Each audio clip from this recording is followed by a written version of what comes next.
Assalamualaikum warahmatullahi wabarakatuh. Di dalam video kali ini, saya akan menerangkan sedikit tentang Khulafaur Rasyidin dan Khalifah Abu Bakar As-Siddiq. Khulafaur Rasyidin yaitu pemimpin yang menggantikan Rasulullah SAW untuk berjuang menegakkan agama Islam dan mengatur kehidupan kaum muslimin setelah Rasulullah SAW wafat. Dan mereka adalah 4 orang yang terpilih dari kalangan sahabat Rasul. Adapun tugas mereka yaitu menggantikan kepemimpinan Rasulullah sebagai kepala agama dan juga kepala negara dalam kepemerintahan. Mereka yaitu yang pertama Abu Bakar As-Siddiq, yang kedua Umar bin Khattab, yang ketiga Utsman bin Affan, dan yang terakhir itu Ali bin Abi Thalib. Khalifah Abu Bakar As-Siddiq merupakan sahabat Nabi yang tergolong sebagai as-sabiqunal awwalun atau orang yang pertama memeluk agama Islam. Abu Bakar mendapatkan gelar As-Siddiq karena ia membenarkan Rasulullah dalam banyak peristiwa, termasuk saat Rasulullah Isra dan Mi'raj. Banyak yang tidak membenarkan, akan tetapi Abu Bakar yang membenarkan peristiwa tersebut.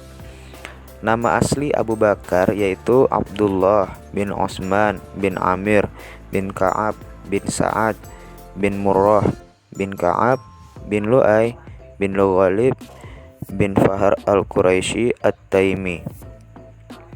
Masa kekhalifahan Abu Bakar berlangsung selama 2 tahun. Pada waktu 2 tahun itu habis untuk memecahkan masalah internal dan masalah eksternal. Masalah eksternal muncul dari suku Arab yang menolak patuh yang pada pemerintahan Madinah, dan masalah lainnya muncul yaitu adanya nabi palsu, pemberontakan kaum munafik dan murtad, dan para penentang zakat. Kebijakan pemerintahan Abu Bakar. Yang pertama yaitu di bidang politik. Ekspedisi Usamah bin Zaid. Abu Bakar melakukan pengiriman bala tentara yang dipimpin oleh sahabat Rasulullah yaitu Usamah bin Zaid. Tujuan pengiriman tentara tersebut yaitu untuk memerangi pasukan Romawi yang menguasai perbatasan Suriah. Pengiriman tentara ini sudah diputuskan oleh Rasulullah. Namun setelah Rasulullah wafat, Usamah menunda keberangkatannya. Kemudian kembali ke Madinah, dan keputusan Abu Bakar merupakan realisasi dari perintah Rasulullah. Kemudian ekspedisi keluar Jazirah Arab. Setelah Abu Bakar bisa mengendalikan stabilitas keamanan Jazirah, perhatian beliau beralih ke masalah luar negeri. Dan pada saat itu ada dua kekuatan adidaya yang bisa mengganggu keberadaan Islam secara politik dan agama. Kedua kerajaan tersebut adalah Persia dan Romawi Timur. Pada bulan Muharram tahun 12 Hijriah tahun 633 Masehi, ekspansi ini dimulai dan berhasil menundukkan beberapa daerah dari kerajaan Persia.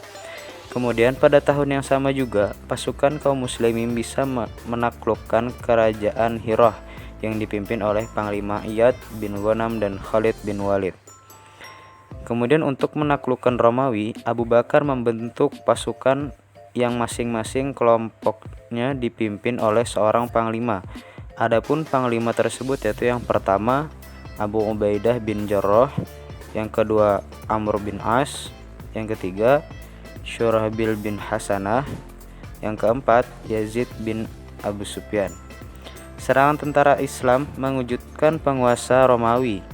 Kaisar Heraklius yang merupakan kaisar pada saat itu memerintahkan seluruh kepala daerah untuk mengirim pasukannya ke Damaskus.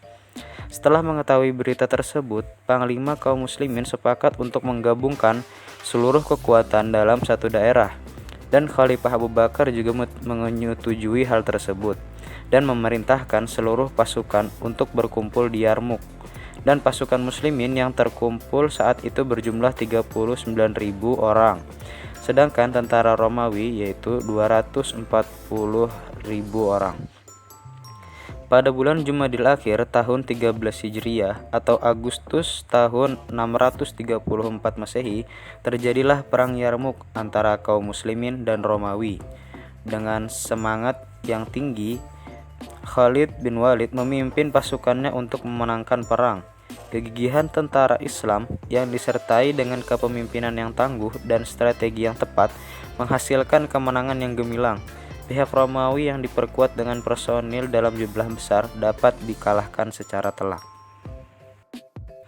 Yang kedua yaitu bidang sosial dan ekonomi. Faktor keberhasilan Abu Bakar yang lainnya adalah membangun peranata sosial di bidang politik dan pertahanan keamanan. Keberhasilan ini tidak lepas dari sikap keterbukaan yang dimiliki oleh Abu Bakar, yaitu memberikan hak dan kesempatan yang sama kepada tokoh-tokoh sahabat untuk ikut serta dalam membicarakan berbagai masalah sebelum mengambil keputusan melalui forum musyawarah sebagai lembaga legislatif. Semua itu yang mendorong para tokoh sahabat serta umat Islam pada umumnya untuk aktif berpartisipasi dalam melaksanakan berbagai keputusan yang dibuat. Demi kebaikan rakyat, Abu Bakar juga mengelola zakat, infak, dan sedekah dari kaum muslimin. Ghanimah atau harta rampasan dari perang jizyah dijadikan pendapatan Baitul Mal. Sebagai seorang khalifah, Abu Bakar tidak pernah menggunakan uang dari Baitul Mal karena menurut Abu Bakar ia tidak berhak mengambil sesuatu dari Baitul Mal. Yang ketiga, bidang keamanan. Yang pertama, memerangi orang-orang murtad. Sepeninggal Rasulullah SAW, banyak orang yang murtad. Mereka mengaku-ngaku kenabian. Beberapa menjadi murtad dan mengenakan mahkota kebangsawanan. Banyak terjadi kemunafikan di mana-mana, dan banyak juga orang-orang Arab yang murtad dari Islam. Pada 12 Hijriah, Abu Bakar mengirim pasukan Al-A'la bin Hadrami ke Bahrain karena orang-orang di sana telah murtad. Setelah perjuangan panjang, kemenangan akhirnya berpihak ke kubu muslimin. Abu Bakar juga mengirim sejumlah pasukan untuk mengatasi golongan-golongan yang murtad di berbagai wilayah.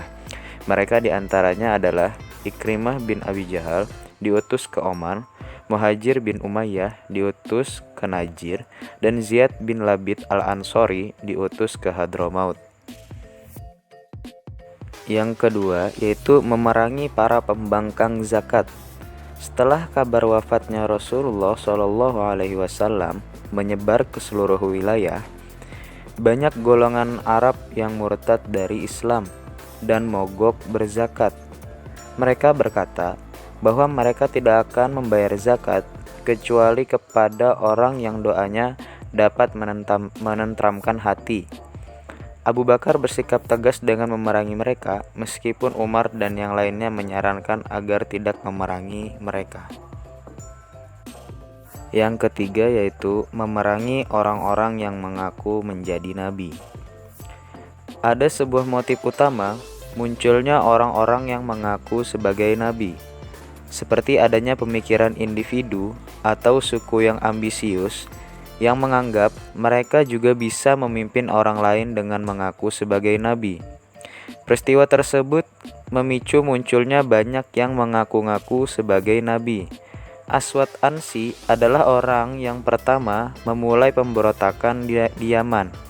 Diperlukan waktu 3 bulan bagi umat Islam untuk menundukkan pemberontakan Aswad, dan akhirnya Aswad dibunuh. Seorang lelaki kelahiran Iran bernama Firuz, termasuk suku Yamani Abna, telah membunuh Ansa. Orang berikutnya menganggap dirinya nabi adalah Musailamah. Ia mengikuti jejak Aswad karena keberhasilan yang dilakukan Aswad Ansi.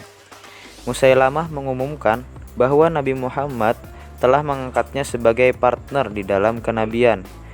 Ia juga telah menghimpun sejumlah suku Arab dan membuktikan bahwa dia merupakan musuh Islam yang paling tangguh. Yang mengaku nabi palsu selanjutnya adalah Tulaihah, yang disambut sebagai nabi baru, Gotafan. Sajah, seorang perempuan keempat yang mengaku kenabian. Sajah berasal dari suku Banu Yarbu di Arabiah Tengah.